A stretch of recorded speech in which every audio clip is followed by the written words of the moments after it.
Welcome to Easy Tools, following on from our last video, which was on inequalities exacerbated by transport costs and social security benefits. Limitations. We carry on today looking at the commodification of housing. In this video, we are going to look at a blog post by Dr. Koldo Casla of Essex University. He's a senior lecturer and a former director of the Human Rights Clinic Center at the Essex Law School. And also we look at an basically a dissertation, which is public information, an award-winning dissertation by Melissa Oza of King's College, London, who also has written a dissertation on accommodation in London. To be more precise, his dissertation is entitled "There is No Place Like Home, the Commodification of Housing in London and its Effect on the Right to Housing and to the City." So this is a dissertation that she wrote at the King's College London, I think in 2021. And so the commodification of housing is basically a scenario or a situation when the economic value of housing becomes more important than its social usage.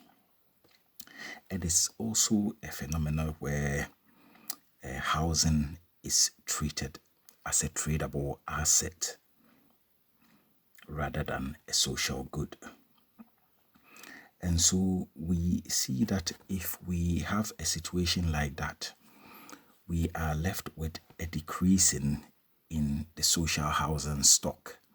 And this actually occurs when councils sell off their social housing stock to private developers for them to develop, basically to knock down these social houses and rebuild new housing stock, which are mostly unaffordable with extreme high rental cost. When this happens, the challenge that actually affects the community is that the normal people, the average person that is looking for social housing, are not able to find one, in the sense that these social housing stock or lands and housing are actually sold by the councils to these private developers. In scenarios where this situation is also not prevalent, or where the social housing stock becomes very limited, the needs of the community for housing is then tossed onto private landlords. And sometimes or most of the times, the situation that occurs is that these housing stock may be in very poor conditions, and one should say unaffordable prices.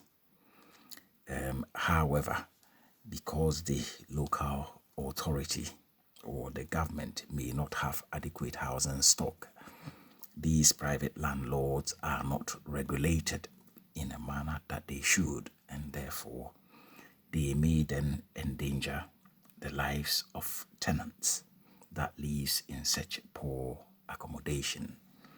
We have seen that in the UK, where people live in accommodations that have high levels of mold built in these properties. We have seen instances where ceilings have collapsed on tenants. We have seen instances where some of these accommodations are sort of cockroaches infested, and not much has been done to regulate such private housing supply. And so this is why we are making this video once again, to bring to light the real challenges that are currently ongoing in the United Kingdom. Now, this is happening almost everywhere in the country, but the situation is more dire in the major cities such as London, Manchester, Birmingham, and some parts of Essex. There is always that talk about the fact that, the UK government needs to build 340,000 housing stock per year, and more especially 150,000 housing stock per year to meet the actual shortage of the social housing supply or housing stock to meet the needs of existing demand. The challenge here is that when you have that pattern where local councils are selling existing housing stock and lands to private developers, you find yourself in this cycle where you talk about a problem and yet your actions are not actually resolving the existing problem, but it ends up actually exacerbating what the problems have been. And so when we see this decrease in housing stock, the challenges that we have is basically the worsening affordability, the high rental cost, and the lack of policy to regulate the private housing market, and the fact that these councils eventually, as much as they are selling to the private developer, they now go back to these private developers to actually rent these properties for their tenants at a much higher cost. And so you kind of have this cycle of a housing problem within the United Kingdom. We have also experienced, if we look back from 2008 to 2021, we experienced a very low interest rate period where private landlords who have access to borrowing were able to borrow funds at a very low cost to actually purchase these private properties at numbers that did not have any kind of regulation or control. And so by so doing, they buy these houses and they basically rent them back to the council. And so this then in general pushes up or may have doubled the cost of properties within the UK over this period of time, therefore making it unaffordable for your average sort of key worker or a public servant, such as the teachers, the police, the nurses, to be in the capacity to actually purchase these properties. And where they have been able to do so, it has always been based on this concept of shared ownership, which in effect have other detrimental and damaging consequences for these public workers or public servants that engage in this type of property ownership. And so today we basically look at a blog post once again by Dr. Koldo Casla of the Essex Human Rights Center. And we also look at the dissertation by Melissa Ozer of King's College London. This dissertation is public information, and therefore in the next subsequent videos we are going to read through this dissertation. It may come in maybe 2 or 3 parts, but it will actually uncover the challenges that we currently face in the process of commodification of housing. But to start off with, we will look at Dr. Koldo Casla's blog post, which talks about the right to housing and the financialization of student housing in the UK. The reason why we start off here is that this is a blog post, so it's a much shorter document or a blog post to look at, and then we will then extend into looking at the dissertation by Melissa Oza of King's College London. So yes, this blog post says student house to let for 6 available September. So this is the problem that we face here in the UK. This picture was taken by a photographer, Andrew Patterson and Alame, by BSM, Aurangazeb, Natsuka, Oishi, and Taro, Yoshi. These are Essex University LLM human rights students that basically research into the students' accommodation in the UK as part of their professional competency requirement. So the Essex Human Rights Centre Clinic. The landscape of student accommodation in the UK is undergoing a troubling transformation. What was once primarily a place for students to live and thrive during their university years has now become a lucrative investment opportunity. This shift threatens basic human rights and runs counter to international human rights law, raising serious concerns about the future of students' welfare and education.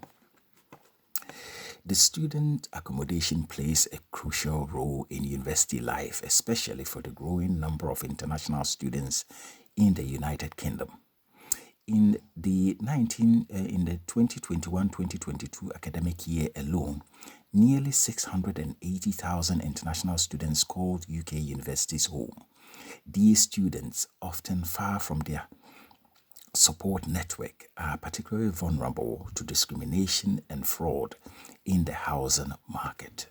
And so you can see that from this introduction of the blog, there is that need for the UK government to actually put in place rules and regulations or policies to protect students, foreign students, considering that so much income is derived from the source of education.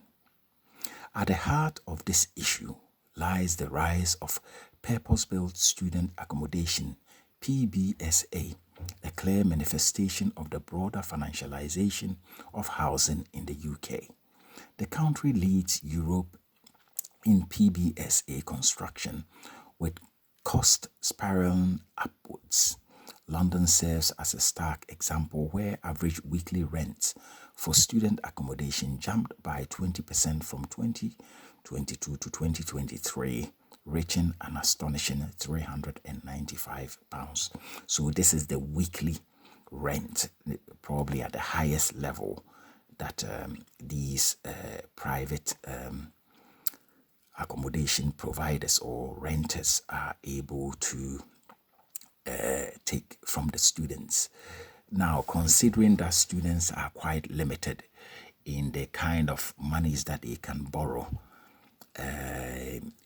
to study, and the sort of the fees that they have to pay, plus their maintenance loan, there is that limitation that if one was to pay £395 a week, then they are basically left with nothing to basically live on for their upkeep. And so all these needs to be considered in government policy making to ensure that there is a balance and there is also that leeway for people to come in and have that opportunity to study. Because when you come in to study and you are hit with these type of challenges, you are then forced to go and work, and therefore when you take on work, that can certainly impact your ability to perform well or have adequate time to study. For example, if you should take an LLM student, as a master's student, you borrow an amount of about 12,000, say £500 a year to study. However, you need to actually pay about £9,600 for your tuition or for your university fees, and therefore you are then left with a very small amount of money. But then when you start these studies, you realize that this is a full-time study and requires your entire full-time input in order to have any kind of success. And so all these needs to be looked at by government policymakers to ensure that if these fees are going to be that high, then the loans that may have to be granted may have to be a little bit more to leave the students with at least about £6,000 or £7,000 a year to maintain themselves whilst they are studying. The need to address housing conditions in student accommodation as a human rights concern is pressing for two reasons.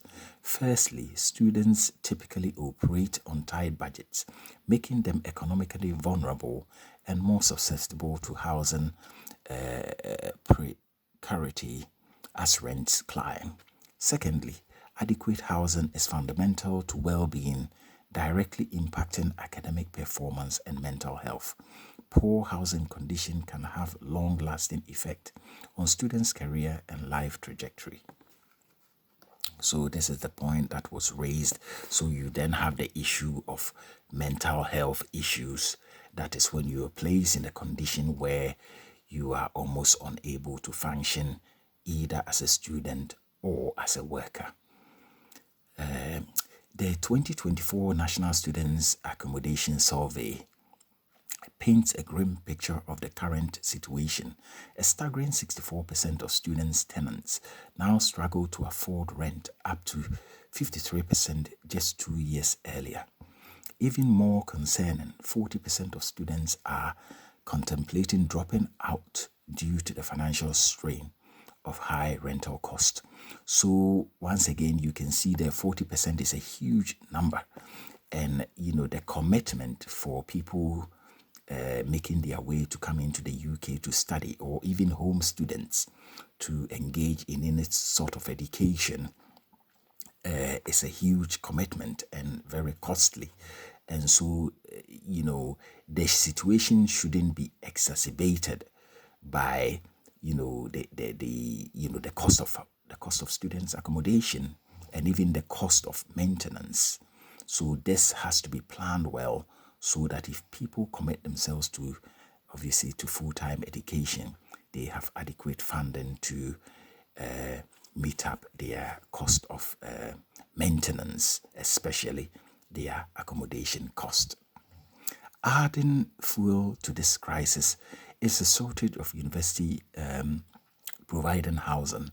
Faced with financial constraints and limited space, many universities have turned to partnership with private companies, leading to a decline in university-owned residents. This phenomenon isn't unique to the UK. Bala Krishna Raja Gopal, the UN Special Rapporteur on the right to adequate housing, recently expressed concern over Dutch universities' abdication of responsibility towards student housing, urging them to ensure affordable options. I hope I've not gone too further. Just bear with me. Yes, and so you can see here where it seems that the government that should actually be ensuring that there is that provision and regulation in the system to ensure that students can actually succeed doesn't seem to be doing much. And so this video urges policy makers to look into this problem and come up with effective solutions. And this is not just a UK phenomena, but also a Dutch issue. The UK's private investment in student accommodation is driven by anticipated growth, particularly from international students. Despite recent decline in some universities, demand from non-EU students remains strong. However, many international students face significant challenges in securing suitable housing, with an increasing number falling victim to rent scams, as reported by the BBC. So then you have the issue of scams as well. This financialization of student accommodation is fueled by a severe shortage amidst rising demand. The resulting imbalance drives up prices, forcing students into precarious living situations such as sofa surfing or residing far from their universities. In the UK, the competition is fierce, with more than 2 students vying for each available bed. Despite this pressing need, many PBSA providers are prioritizing the refurbishment of existing accommodation over constructing new ones, citing time and cost savings. Affordability, a crucial aspect of adequate housing, as recognized in General Comments 4 by the Committee on Economic and Social and Cultural Rights, CESCR, is severely compromised in the current landscape, using students' maintenance loans as a benchmark for affordability. It is clear that current PBSA rents generally exceeds these loans, especially in high-cost areas like London. Rent analysis for 2023-2024 academic year reveals that the average annual PBSA rent outside London surpasses the maximum maintenance loan. The disparity is even more stark in London, where PBSA rent far outstrips the maximum loan for students living away from home. And so when you have a situation like this, what are you trying to achieve in this type of policy or in this type of a situation? And then you now have a campaign about issues about mental health and, students struggling. So it seems to me that based on this information, that you set the student up to fail. You set the student up to basically drop out. You set the student up to have mental breakdown. And these needs to be critically looked at. The consequence of these high housing costs extends beyond financial strain. Unaffordable housing induces mental and physical stress among students, negatively impacting their overall well-being. This underscores the critical link between affordable housing and student welfare. Moreover, the lack of affordable housing affects academic performance and retention rates, with many students facing potential dropout or limited education opportunity. Some are forced to commute long distances or even experience homelessness, highlighting the broader societal implication of this crisis. To address these complex issues, we need a multifaceted approach. This could include establishing clear benchmark for affordable housing, revising maintenance loan to better cover living costs, and involving students in planning to eliminate unnecessary amenities and reduce rent. Businesses should be encouraged to adhere to affordability standards, and there is a pressing need for increased collaboration between universities, private providers, local councils to expand the supply of affordable housing. The transformation of student housing from a basic necessity to a financial investment opportunity has fundamentally altered university life in the UK. It is imperative that universities PBSA providers and local and national governments in the UK adopt a new approach to students' housing, they must recognize that all students are holders of human rights, entitled to homes that provide peace, security, and dignity, homes that promote well-being and serve as a positive foundation for academic success and future livelihoods. So it says that this blog is based on a report written by the author for The Shift as part of the Human Rights Clinic of the University of Essex. The project was supervised by Dr. Koldo Casla, Director of the Human Rights Center Clinic 2021 to 2024. And so there you have it. We will, in our next video, we will look at the dissertation by Melissa Ozer of the King's College London, which says that there is no place like home, the commodification of housing in London and its effect on the right to housing and to the city. And so there you have it. If you have any comments about or any experiences you have had as a student or as a foreign student in the UK with your accommodation, you can add your comments and contributions. This is an education platform. Be polite with your comments and your contributions, but we definitely want to hear what your views are on the commodification of housing and what you think the government could do to basically reduce or eliminate this problem, having the right policies to meet the needs of students' accommodation and general housing for ordinary people, key workers, civil servants, and people in public services.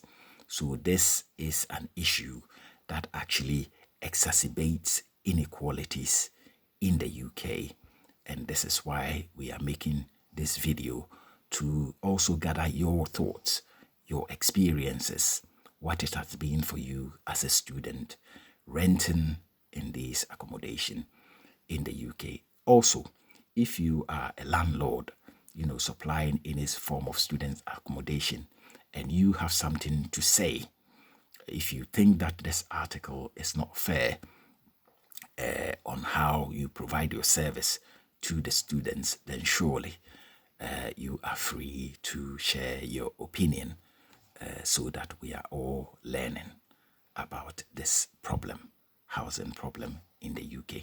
So thanks to Dr. Koldo Casla of The Shift of the Essex Law School Human Rights Center Clinic, and also to the LLM students that actually wrote this blog post. As I can see here, BSM Aurangazeb, Natsuka Oishi, and Taro, Yoshi of the Essex Human Rights Center Clinic. Thank you once again for watching this video. Add your comments and contributions. Until our next video, goodbye.